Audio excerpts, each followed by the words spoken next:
Allez, donc on va partir.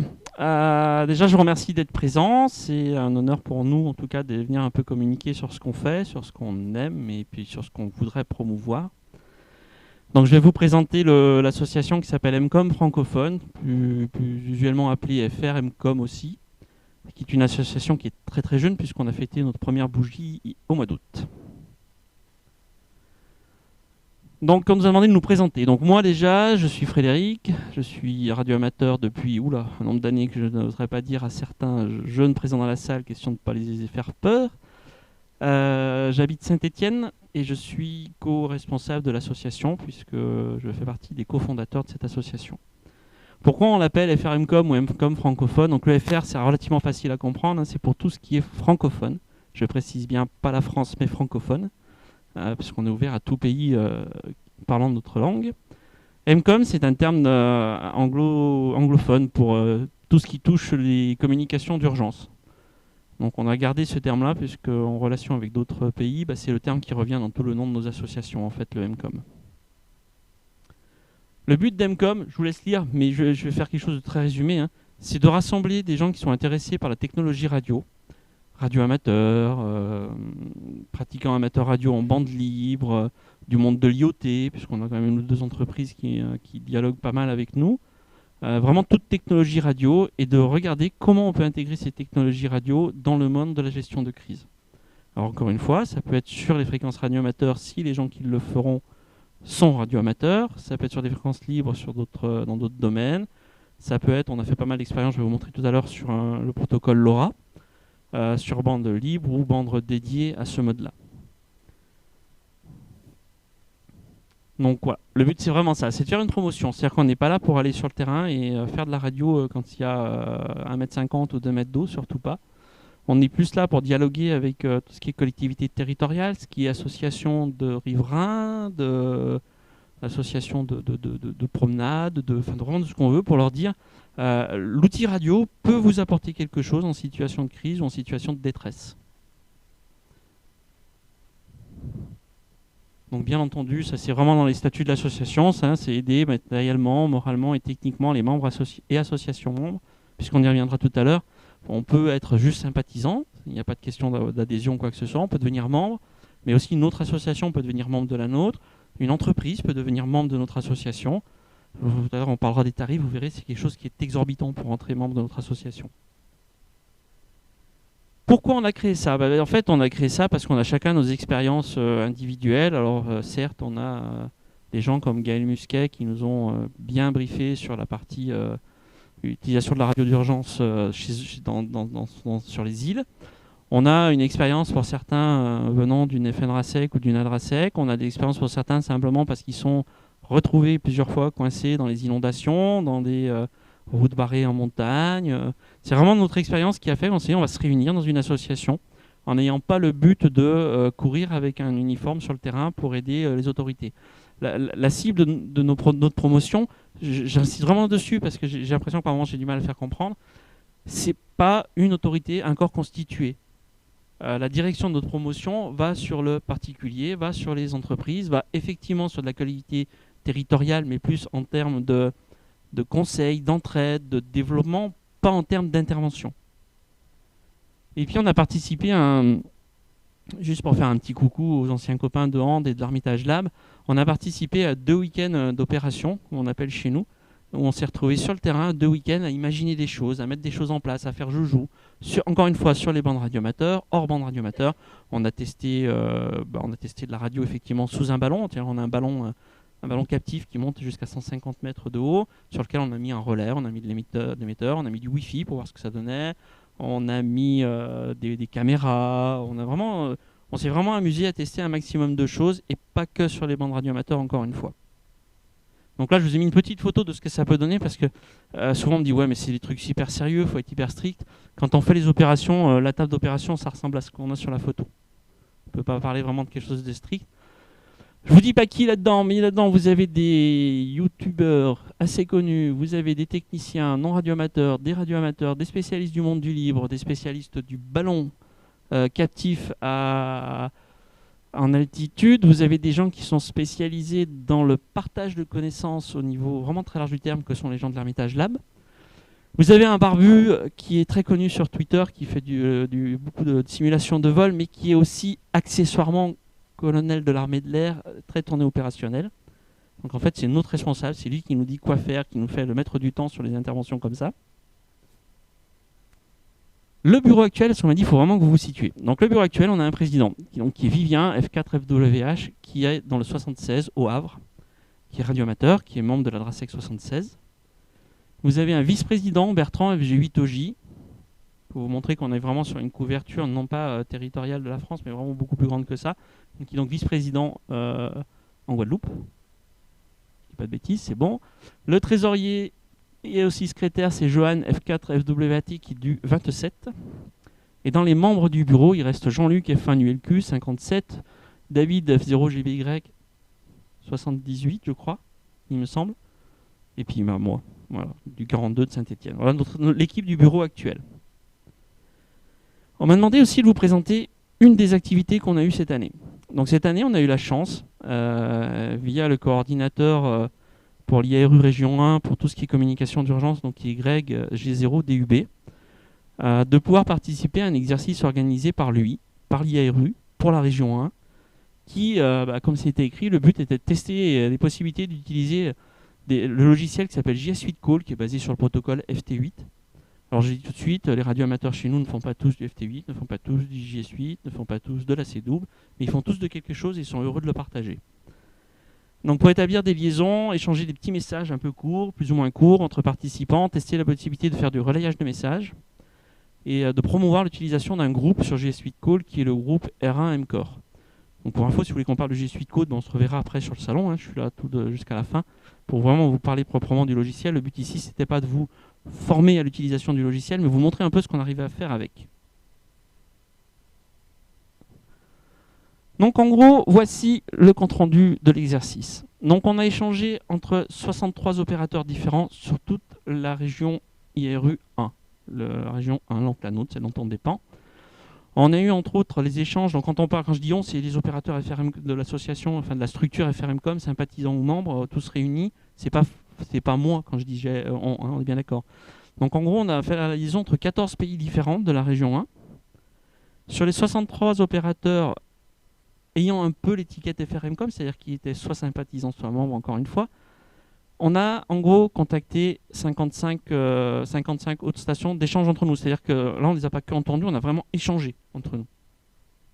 Pour ceux qui font du FT8, vous avez l'habitude, le FT8, on clique sur un bouton, on déroule le QSO. En JS8, il faut le taper au clavier, il faut saisir ses messages, il faut les préparer. Le but était aussi de transmettre des messages à un format bien spécifique à l'IARU, qui est le radiogramme. Donc on a aussi échangé ce genre de message. Le but, quand on vous dit du relayage, c'est par exemple, moi j'entendais pas Greg directement en Angleterre. Par contre, j'entendais une station au fin fond de la Suisse qui lui entendait Greg. Donc j'allais mettre un message sur la station du Suisse. Et le Suisse ou le retransmettait, ou Greg faisait une demande et il disait « Ah, le Suisse, là, il a un message pour moi, je veux recevoir ce message. » En gros, si on pourrait appeler ça du mesh pour ceux qui font un peu d'informatique, mais en version vraiment ultra simplifiée. Donc en gros, quand on regarde la carte, on peut dire qu'on avait quand même une relativement bonne couverture avec les stations françaises participant au titre FRMcom.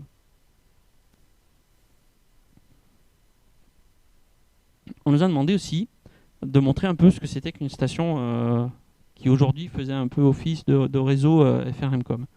Alors ça part de la station, alors j'ai pas de photo, mais du petit FT817, une antenne, une interface numérique au milieu de la campagne. Parce que le but c'est quand même aussi de montrer qu'on peut être utile quand il n'y a pas de courant, quand il n'y a pas de choses comme ça. Et ça peut monter jusqu'à des stations beaucoup plus grosses.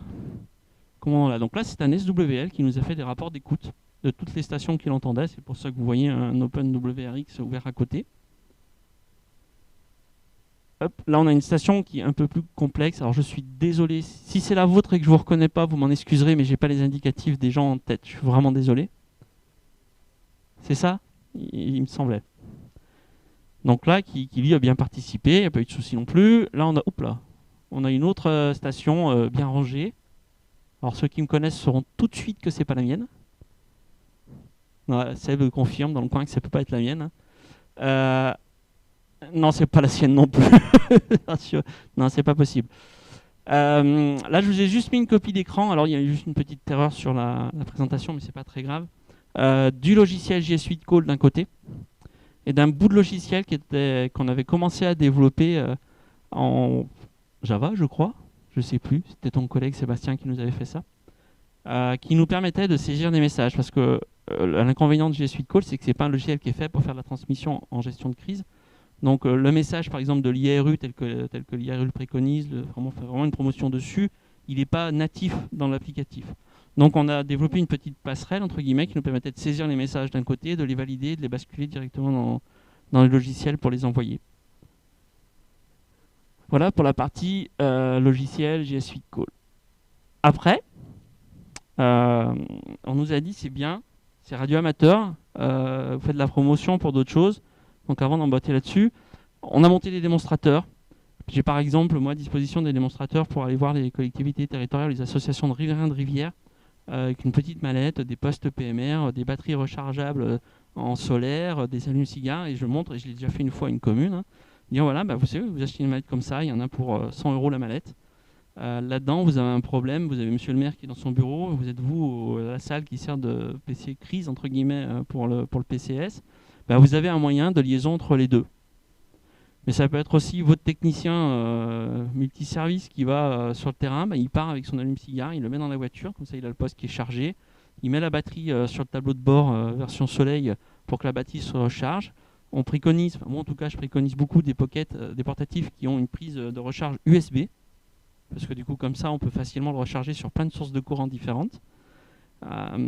Et ça marche bien, j'ai des communes qui sont très intéressées, j'ai pas mal d'associations de riverains de rivières qui m'ont posé des questions là-dessus. Une autre technologie qu'on a étudiée, qui est une technologie qui n'est pas forcément hyper récente, mais en tout cas qui a vraiment de gros avantages, c'est le protocole LoRa. Alors le LoRa, on le connaît beaucoup sur l'utilisation sur de l'IoT, tout ce qui est embarqué, des petits capteurs, des trucs comme ça qui embarqueraient à droite à gauche et qui communiqueraient. Nous, les essais, on les a fait sur bande radio amateur, donc on est moins limité. Et ça permet aussi de découvrir vraiment la technologie. Donc nous, on est en 400 mégas, alors que la majorité du LoRa en France, en tout cas et en Europe, est connue sur 868. Là, on va vous faire un petit retour d'expérience là-dessus. Je vous passe la définition du LoRa. Les diapos seront disponibles, donc je ne vais pas m'amuser à la lire. Ce n'est pas forcément ce qui serait le plus intéressant pour vous, et en tout cas pas pour moi aussi non plus. Le premier à nous parler de cette expérimentation LoRa, ça a été Thierry, F4WI 25. C'est ça, hein, je ne me suis pas trompé, j'avais un doute. Il nous a dit, oh les gars, j'ai découvert ça, ça peut être marrant. Et là, on est parti un peu dans le 42, on a le 27, 76, on a des membres un peu à droite à gauche qui nous ont dit, attends, on va regarder, on va faire des essais. Le LoRa sur bande radio amateur, on appellera ça moi j'appelle ça du LoRa APRS parce que c'est vraiment du LoRa APRS qu'on fait aujourd'hui. C'est allier les avantages que vous aviez à faire de l'APRS avant pour positionner des capteurs, positionner des voitures, des maisons. J'insiste en commençant bien par positionner des capteurs, parce que c'est en tout cas dans le cas d'une gestion de crise, un des applicatifs qui est vraiment important, à un protocole qui est très rigide, qui est vraiment très résistant à la déformation, et qui du coup, à puissance mini, fait vraiment de très très longues distances. Je vous montrerai tout à l'heure une carte des essais qu'a fait Sébastien 4SS en mobile depuis chez lui. Il vous dira les puissances, mais je crois que c'était 1 watt à l'émission, Seb. Il me semble. Hop. Donc, qu'est-ce qu'on peut faire avec une technologie du type du LoRa APRS? Bien sûr, on peut faire du suivi de cartes. C'est-à-dire qu'on peut faire ce qu'on faisait tous les gens qui ont fait de l'APRS. On peut faire un suivi de véhicule. On peut envoyer des messages courts, comme vous faisiez en APRS, quand vous tapiez sur le petit clavier, ça faisait partir un message, voilà, tu vas bien, bonne route, roule doucement. Ceux qui en ont fait un peu plus en gestion de crise, c'est route coupée à tel endroit, c'est attention, on nous annonce une déviation mise en place par-ci, par-là. On a essayé d'envoyer des petits messages courts en disant accident à tel endroit sur le réseau routier, puisque c'est un peu mon domaine côté professionnel. J'ai vraiment essayé de montrer que l'APRS pouvait être très très mal utilisé en France en tout cas. On connaît bien les stations météo, ça Enzo pourra mieux vous en parler que moi sur la partie météo et APRS. On connaît bien plein d'applicatifs comme effectivement le suivi des copains qui viennent à la maison. Le suivi des équipes sur le terrain pour certaines associations nationales de gestion de crise. On connaît moins bien, par exemple, le remontée d'un niveau d'eau. On peut faire remonter en APRS un niveau d'eau, une montée, descente, une crue, un débit, je dirais toute mesure physique mesurable. On peut envoyer aussi des bulletins d'information. On pourrait envoyer des bulletins d'alerte météo raccourcis, parce que ça reste quand même de la PRS. Il ne faut pas non plus envoyer 15 pages de bulletins. C'est-à-dire le bulletin de Météo France, il ne faut pas faire un copier-coller, parce que forcément le réseau va très vite saturé. Par contre, on peut envoyer des brides d'information de ce bulletin. On peut envoyer un truc qui s'appelle le CAP, le Common Alerting Protocol, ce qui est intégré aux usages aujourd'hui en France. Alors, on va dire pourquoi FRMcom parle de ça. Le CAP, c'est le protocole qui est mis au niveau mondial pour faire de la transmission d'alerte. Quand je dis transmission d'alerte, c'est pas vous dire attention, la baguette de pain a augmenté. On parle bien d'une alerte de crise, quelque chose d'important. On a commencé à discuter avec des personnes et nous, on serait intéressés, par exemple, pour voir comment récupérer ce protocole et le transmettre en information courte. On a vu il y a quelque temps avec Enzo une explicative sur ce genre de transmission via le satellite Galileo. Il y a plein d'applications, parce que vous savez qu'en France, on est très doué pour créer des applications smartphones qui ne marchent pas, mais qui s'intéressent à récupérer ce genre d'infos et les diffuser. Nous, on part du principe que l'information, elle doit être accessible à tout le monde, dans le sens où, effectivement, vous n'êtes peut-être pas impliqué dans la gestion de crise, mais si vous recevez l'info, vous avez quelque part derrière une quantité de personnes que vous connaissez à laquelle vous allez pouvoir la rediffuser, cette information. Donc moi, je pars du principe que ne faut surtout pas la garder. C'est au pire, même si l'État n'informe que 1000 personnes, mais que ces 1000 personnes en informent 200 chacune, on va vite arriver à une couverture d'information beaucoup plus large. Et après, j'ai mis des nouveaux usages à inventer parce que finalement, j'ai toujours tendance à dire qu'en tant que radioamateur, la limite, elle est rarement technique.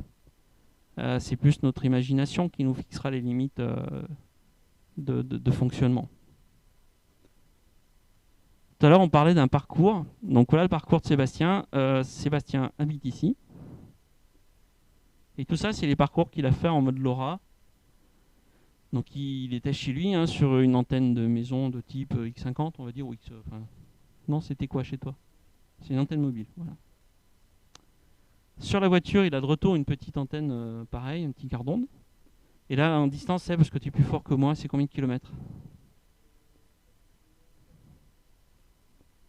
Voilà, avec une puissance dérisoire.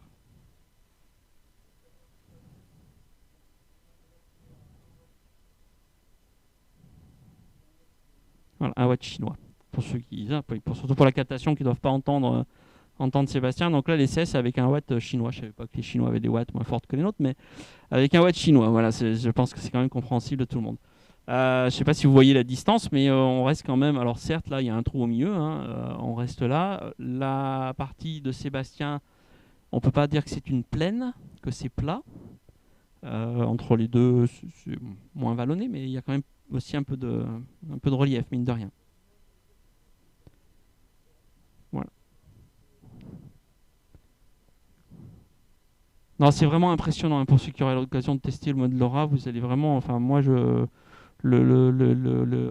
rapport entre la puissance émise et la couverture et les services rendus, c'est bluffant. J'ai une station météo moi, là, dans le salon, si vous voulez voir à quoi ça ressemble, les modules LoRa, je vous montrerai, il n'y a pas de souci.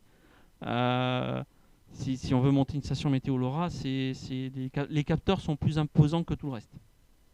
Et à mettre en place, c'est vraiment un jeu d'enfance si vous savez manipuler l'informatique, pas comme moi. Non, c'est pas ce qu'il fallait que je dise. Ah, il rigole là-bas, il sait bien pourquoi. Et ben voilà, on parlait des modules. Donc là, je vous présente deux modules LoRa 400 mégas, en sachant qu'il existe les mêmes sur les bandes 868 mégas. Donc là, je dirais à la louche que c'est la station fixe de Sébastien. C'est ça? C'est les premiers tests. Et là, vous avez la partie mobile. Donc en gros, là, c'est les deux mêmes, en sachant que chez nous, en poste fixe ou en modem sur un PC, on n'aurait pas besoin de toute la partie GPS, alors que là, elle y est. Et sinon, dans la voiture, on se promène vraiment avec juste ça dans la voiture et on remplace un émetteur-récepteur radio-amateur avec de la puissance un peu imposante. Et on a quand même parlé des tests aussi qu'on a réalisés. Donc on a parlé tout à l'heure de F4VI et les copains du 25, et j'ai mis mes pas que parce que dans le groupe où on discute, il y a des gens du 26 comme Laurent qui est dans la salle, il y a moi qui suis du 42, alors on dit 25 parce qu'ils sont essentiellement de là-haut. Mais voilà, on a aussi les essais qu'a fait Sébastien en mobile que je vous ai montré. On a eu des modifications de code qui a été fait par des sympathisants et membres de l'association qui nous ont permis par exemple de récupérer le RSSI et le SNR, de manière à bien savoir comment on était reçu, voir où on commençait à perdre les possibilités de liaison ou quoi que ce soit. On a des tests de Digipeater qui ont été faits par Vivien, qui entraîne aussi d'en faire aujourd'hui. Il en fait actuellement. L'idée, c'est, je vous présenterai dans les projecteurs, mais c'est de commuter les réseaux APRS traditionnels en 144-800 ou en 400 mégas et le réseau APRS LoRa de manière à avoir des vraies passerelles entre les deux et surtout d'augmenter une certaine couverture de possibilités. On a des stations météo, entre autres celles que j'ai au salon. On en a 2 ou 3 qui tournent aujourd'hui. Alors, c'est pas du météo pro, ne faut pas me demander une précision. Mais en tout cas, ça donne bien une ordre d'idée de la température et surtout des variations. Ce que je vous dis là, c'est que le protocole c'est utilisé aussi par certains satellites. Alors, je ne sais plus s'il y en a sur QO100. J'ai cru comprendre qu'avec un fait des essais, Jean-Louis, tu confirmes? Il y a eu des essais. Il y a aussi des satellites qui diffusent leur position et que vous récupérez, que vous renvoyez dans une base de données. C'est aussi l'aspect collaboratif qui est censé être le radioamateur à la base, des aspects d'entraide à la technologie. Et il touche aussi tout ce qui est l'IoT. Donc l'IoT, encore une fois, c'est tout ce qui est petit truc embarqué, c'est vos capteurs de température dehors, c'est des choses comme ça. Les projets en cours. Alors FRMcom, on est un peu fou, il paraît. Donc on a un premier projet qui marche aujourd'hui, qui est un projet nous on appelle ça un concentrateur de données AIS et ADSB. Donc AIS pour tout ce qui est suivi des bateaux, pour ceux qui ne connaissent pas bien entendu. Et ADSB, la même chose pour le projet des suivis des avions. À la différence des autres projets, ce n'est pas un projet commercial, il n'y a aucune logique de gagner de l'argent derrière, il n'y a aucun filtrage, c'est-à-dire toutes les stations qu'on reçoit, les avions ou bateaux sont affichés. On n'a pas de délai, de décalage entre les clients qui payent et les clients qui ne payent pas. Le serveur est hébergé par nous, géré par nous, chez moi, pour le moment. Ce qu'on recherche sur ce projet-là, pour nous aider par exemple à évoluer, c'est effectivement des gens qui ont des possibilités d'avoir un vrai hébergeur. Tout à l'heure, je vous parlerai des revenus de l'association. Aujourd'hui, ce n'est pas la cotisation des membres qui nous permet de payer un hébergement professionnel. D'où le fait que j'ai un gros serveur chez moi qui sert de chauffage au Shack Radio et que de tout l'été, je n'ai pas trafiqué parce que le serveur me rajoute facilement 6 à 7 degrés. Dans une pièce fermée, la pleine été, c'est un peu pénible. Donc c'est vrai que moi, personnellement, je fais un self-forcing pour qu'on trouve une solution d'hébergement à l'extérieur. Ça me permettrait de refaire un peu de radio. On cherche aussi des stations d'écoute. C'est-à-dire que si vous avez des stations d'écoute AIS, ADSB à disposition chez vous, on est preneur d'une remontée de vos informations, de manière à les partager sur un fond de carte qui est accessible sur Internet. Si vous tapez donc l'adresse Internet qui est indiquée ici, vous allez tomber, encore une fois quand ça marche, parce qu'on reste bien sur un hébergement personnel et pas un hébergement professionnel, vous tomberez sur les 2 ou 3 stations qui aujourd'hui font remonter des données bateaux et avions sur notre serveur. On n'a pas de stockage, donc pas de souci de RGPD. On n'a pour l'instant pas de possibilité par contre de remonter en arrière si jamais il y avait un crash ou il y a un truc pour savoir où était le bateau. C'est des projets qui peuvent être développés, mais pour tout ça, il nous faut un peu d'argent, des membres volontaires pour nous donner les données, des membres volontaires pour nous aider à gérer le service, parce que c'est un vrai service à gérer. Et, on m'a dit qu'il fallait que je pleure, donc je vais pleurer un petit peu là, dans les diapos qui suivent, je suis désolé. Dans les autres projets en cours, on a une station météo LoRa, donc la mienne est en marche. Donc là, j'avais bien associé avec moi Sébastien F4ASS qui est dans la salle parce que vu son jeune âge par rapport à moi, il fait des soudures beaucoup plus jolies que les miennes. Et non, puis qu'il est plus doué que moi aussi, il faut être honnête. Allez, soyez scientifique, je le reconnais, Sébastien. Donc c'est un projet qu'on a monté tous les deux. On a monté aujourd'hui avec du capteur plastique chinois à 3 francs 6 sous, mais qui casse assez facilement. C'est pareil, c'est une sonde météo, tout ce qu'il y a de plus classique pour l'humidité et compagnie. Encore une fois, le but, c'était pas de faire une station météo professionnelle, mais bien une station météo qui soit déployable sur le terrain en cas de problème. C'est-à-dire qu'aujourd'hui, j'ai une boîte étanche, je mets une batterie type de téléphone dedans, j'accroche ça à un crochet, je plante un piquet avec mon anémomètre et je m'en vais. Et je fais remonter les données météo de base sur une grande distance. Dans les projets à l'appel, on a donc Vivien F4FWH du 76 qui est en train de monter une passerelle entre le réseau APRS et le réseau LoRa APRS. Donc là, c'est pareil, ce qui nous manque, et on fait un peu appel aux dons en tout genre, c'est du matériel, c'est un TX VHF, ça peut être du duplexeur, c'est des antennes, du Raspberry Pi 2, 3. On n'a pas besoin d'un Raspberry Pi 4 récent. Si vous changez votre Raspberry, que vous ne savez pas quoi en faire, le Pi 2, nous, en don, on le veut bien, on est vraiment preneur. On a une boîte de réception, boîtier de réception multifonction. Ça, c'est le truc passe-partout que je mets. En fait, mon idée, c'est d'aller montrer aux gens, par exemple en bord de mer, qu'on pourrait mettre un boîtier sur le bord de la côte qui permettrait de recevoir la DSB, l'AIS, mais aussi, par exemple, d'avoir un récepteur, un OpenWRX, par exemple, qui permettrait aux gens du coin d'aller écouter les bateaux à l'instant où ils veulent écouter la phonie des bateaux, qui leur permettrait d'écouter ce qui est écoutable. Hein. Je ne parle pas d'aller écouter la police, les pompiers, c'est vraiment pas le but. C'est vraiment d'écouter les bandes qui ne sont pas chiffrées, qui ne sont pas codées. Ça peut être d'aller écouter le relais DMR du coin quand je suis loin de chez moi. Ça peut être plein de choses comme ça. Mais vraiment avoir un boîtier dans lequel je mets 4 clés SDR de bonne qualité. Je parle de bonne qualité parce qu'on a quand même fait des essais cette semaine avec Vivien sur de la réception AIS avec des clés de moins bonne qualité, les bonnes clés de bonne qualité. Bah, les clés pas chères, vous oubliez pour faire du décodage AIS, des Noelec, alors, pas très très cher, une trentaine d'euros. Là par contre ça marche pratiquement du premier coup. Donc voilà, pour ce projet-là, c'est un peu ce qu'on recherche aujourd'hui. C'est ça, c'est aussi des gens qui auraient des compétences pour venir m'aider, parce que moi encore une fois je ne suis pas informaticien. Mon métier, moi, c'est de m'occuper du réseau routier d'un département. Donc c'est pas vraiment de l'informatique au sens propre du terme. On a un boîtier d'urgence qui est en cours de développement par FG8OJ, où l'idée c'est de dire je viens poser mon boîtier sur une table quand j'ai une crise en Guadeloupe. Les gens viennent autour, ils viennent se connecter à mon boîtier en Wi-Fi et ils peuvent envoyer des messages, petits messages par mail à leur famille pour leur dire je suis là, je vais bien, je suis pas mort. Savoir qu'on a eu un grand retour d'expérience, entre autres par rapport au hackathon et l'expérience de Gaël sur la partie Guadeloupe et compagnie, où les gens, leur truc premier le matin quand ils se lèvent, quand il n'y a plus rien, il n'y a plus de jus, c'est de dire à la famille loin, je suis en vie. C'est pas d'envoyer une photo des dégâts, contrairement à ce qu'on pourrait penser. Ça c'est le truc qu'on fait dans les pays surdéveloppés. Ah, il y a un accident, je plaf. Non, je dis pas à ma mère qui a 300 km, qui sait que je suis sur cette route, que je vais bien. Je lui dis, oh, regardez mes copains, il y a du sang. J'exagère un peu en disant il y a du sang, mais c'est vraiment un truc franco-français, enfin franco-français ou peut-être franco-européen au moins, je sais pas. Mais là, l'idée du boîtier, c'est pas de dire tu fais une photo de chez toi, tu l'envoies à ton truc d'assurance.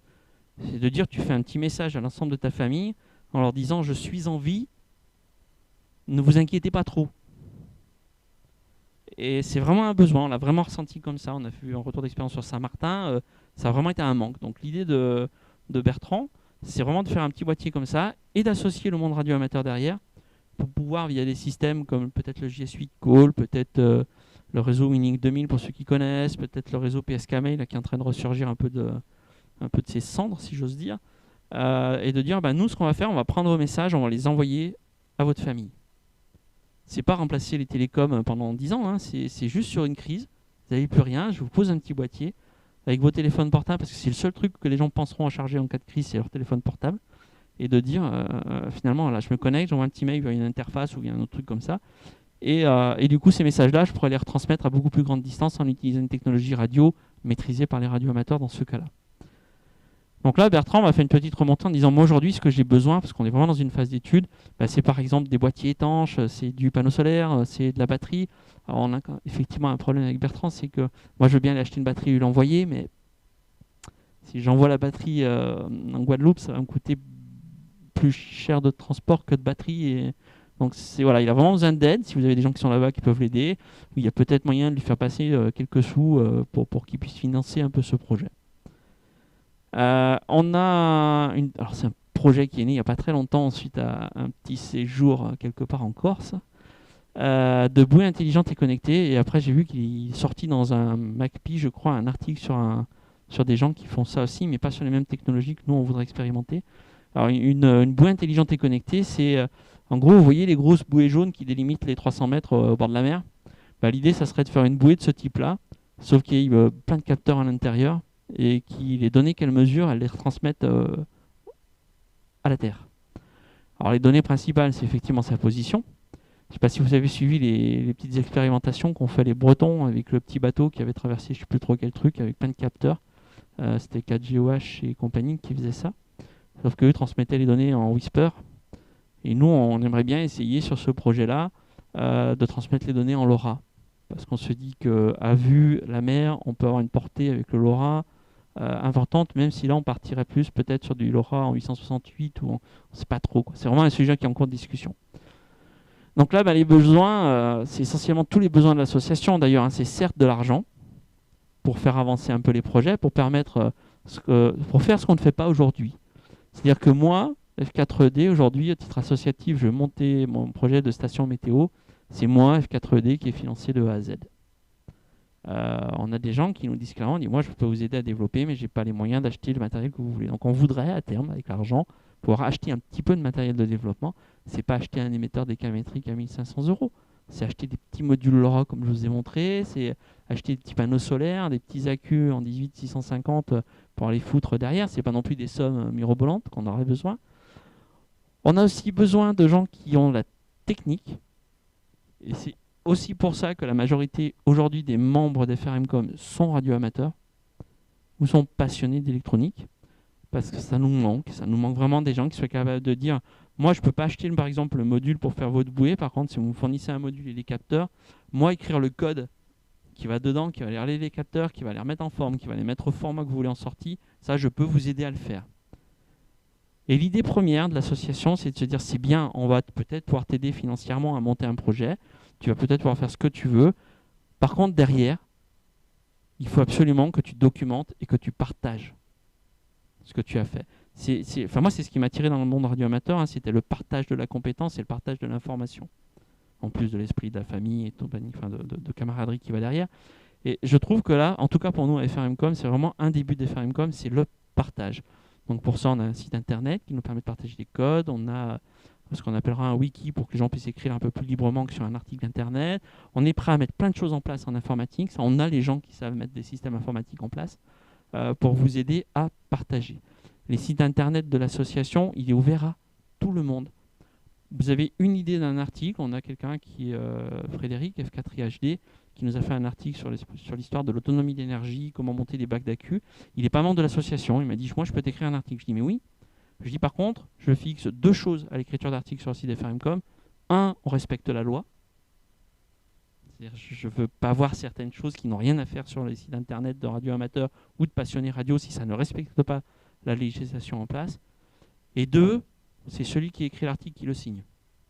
C'est-à-dire quand j'écris moi, pour Fred, c'est moi qui ai écrit l'article, mais je n'ai pas signé F4ED. Je l'ai signé Frédéric F4IHD. C'est pas moi qui l'ai écrit. L'idée, c'est pas que l'association s'approprie un travail intellectuel de quelqu'un et dise, vous avez vu, c'est nous qu'on l'a fait. C'est vraiment pas le but. On a un autre truc qui nous trotte dans la tête avec notre président et puis 2 ou 3 autres, c'est de vraiment faire l'utilisation, la promotion de l'utilisation des satellites QO100 pour les modes IMCOM, tout ce qui est transmission d'urgence.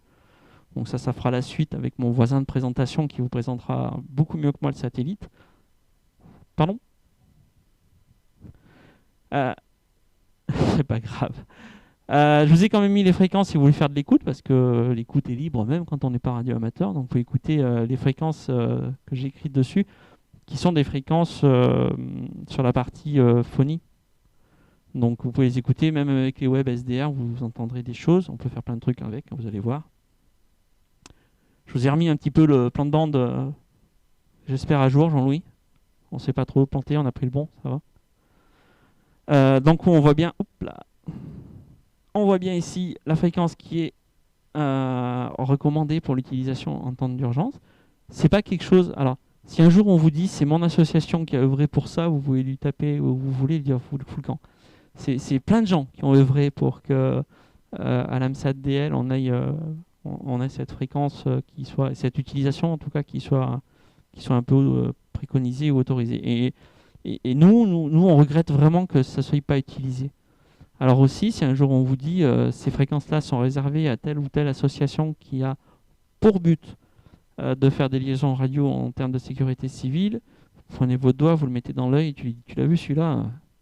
Voilà. Je vous rappelle que les fréquences radioamateurs, mais s'il faut respecter certaines choses, elles sont pour tout le monde. On a aujourd'hui, alors je vais revenir celui-ci, sur QO100.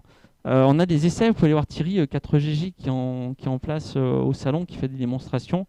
On passe pas que de la phonie sur QO100, alors on passe à la DATV qui est assez, entre guillemets, connu de tout le monde, mais on peut aussi faire du mode numérique, on peut aussi envoyer des mails en tant que radioamateur, je précise. en utilisant Q100 et diffuser les mails de partout. Je ne sais pas si vous imaginez, en cas d'une crise comme on a eu le Covid, par exemple, le premier coup, ça aurait permis, en cas d'effondrement de quelques trucs que ce soit, que les entités discutent.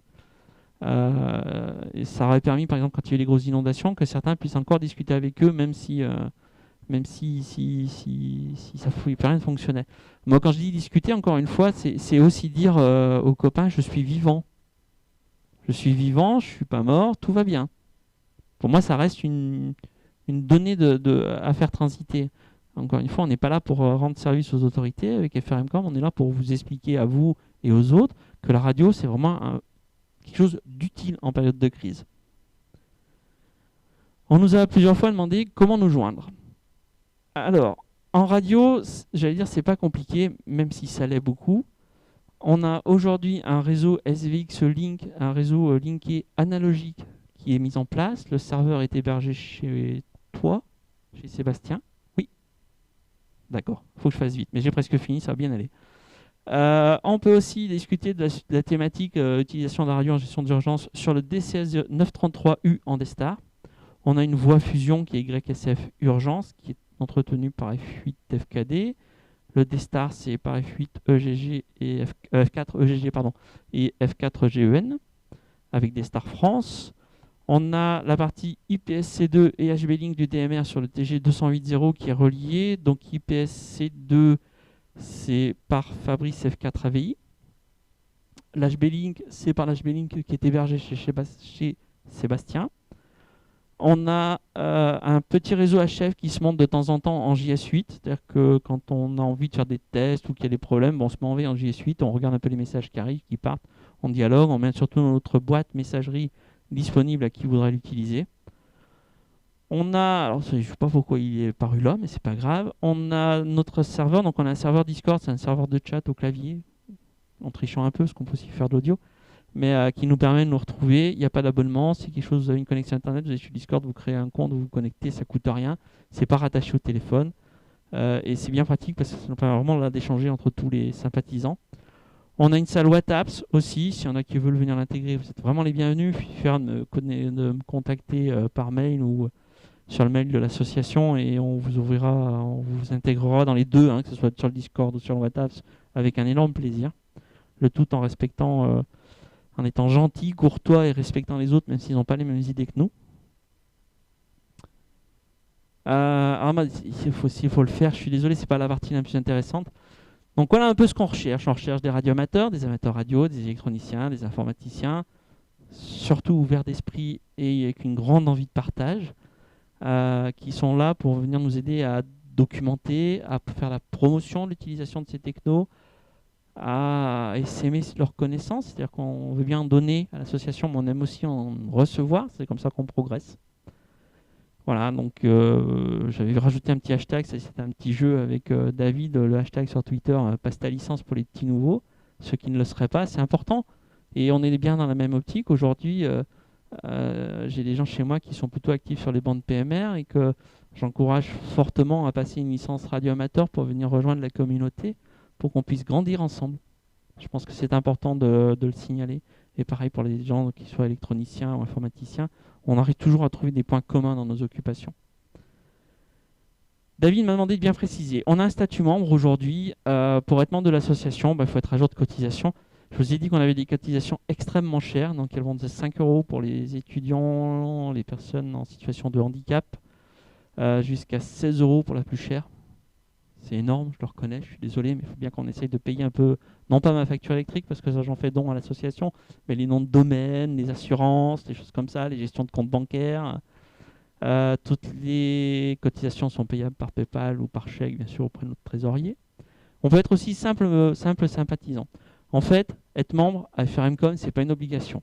Être membre de FRMCOM, c'est nous aider à financer les actions. Être sympathisant, c'est nous aider à faire de la promotion. C'est-à-dire qu'on n'a pas besoin, j'ai pas besoin d'avoir 10 000 € en caisse à l'association, c'est pas le but du tout.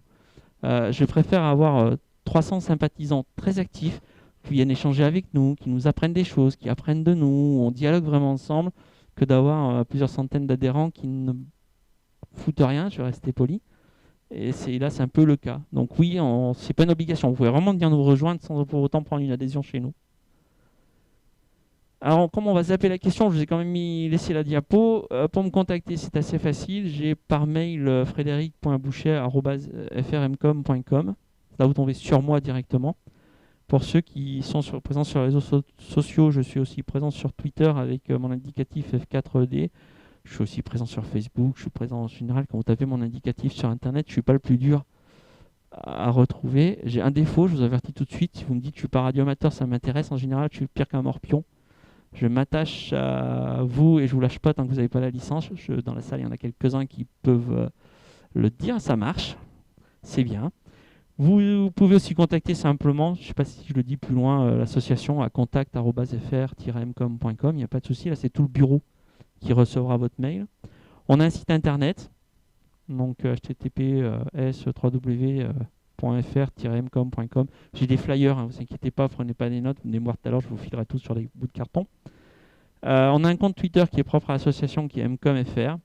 On a une page Facebook. Donc je pense qu'on répond au téléphone. Alors je ne donnerai pas mon téléphone ici, c'est juste pour être un peu tranquille dans les journées à venir. Par contre, si vous me contactez par mail, je n'hésiterai pas à vous donner mon numéro de téléphone portable pour qu'on puisse continuer à discuter par téléphone. Par radio, ça me va aussi. J'aime pas discuter à la radio, sauf quand on me le demande. C'est pour ça, il paraît que je passe pas à la radio, j'ai pas de voix. Ça marche qu'en numérique. Je suis désolé. Et hop, et voilà. Donc pour les questions, comme on a vu avec David tout à l'heure, pour essayer de gagner un peu de temps, et du coup on s'est un peu étalé sur les présentations, je suis là jusqu'à la fermeture du salon, si mon chauffeur accepte de rester là jusqu'à la fermeture du salon, mais comme en général on ouvre et on ferme les salons avec mon chauffeur, ça va pas si mal, on devrait bien s'entendre. Je suis vraiment disponible pour vous, je dirais pas 24 heures sur 24, que j'ai quand même une vie de famille, il paraît. N'hésitez pas à prendre contact avec moi. Je mange pas, je mords pas. Je pense que ceux qui me côtoient depuis longtemps et ceux qui me côtoient depuis moins longtemps peuvent dire si je peux vous aider en quoi que ce soit, je le ferai volontiers. Et juste pour moi, mais c'est pas ma curiosité, qui est radioamateur dans la salle? Ah, il y en a quand même quelques-uns, il ne faut pas non plus arrêter. Alors pour Fred tout à l'heure qui disait il n'y a que des jeunes, non, t'as vu, la moyenne d'âge elle est remontée quand même. Qui est amateur radio? Bah, c'est bien, très bien, vous avez bien raison. Qui est là parce qu'il y avait du soleil dehors, qui est venu rentrer? Non, ça y a personne, ça va. Alors je suis désolé, on n'a pas à boire, sinon ça aurait été avec un grand plaisir.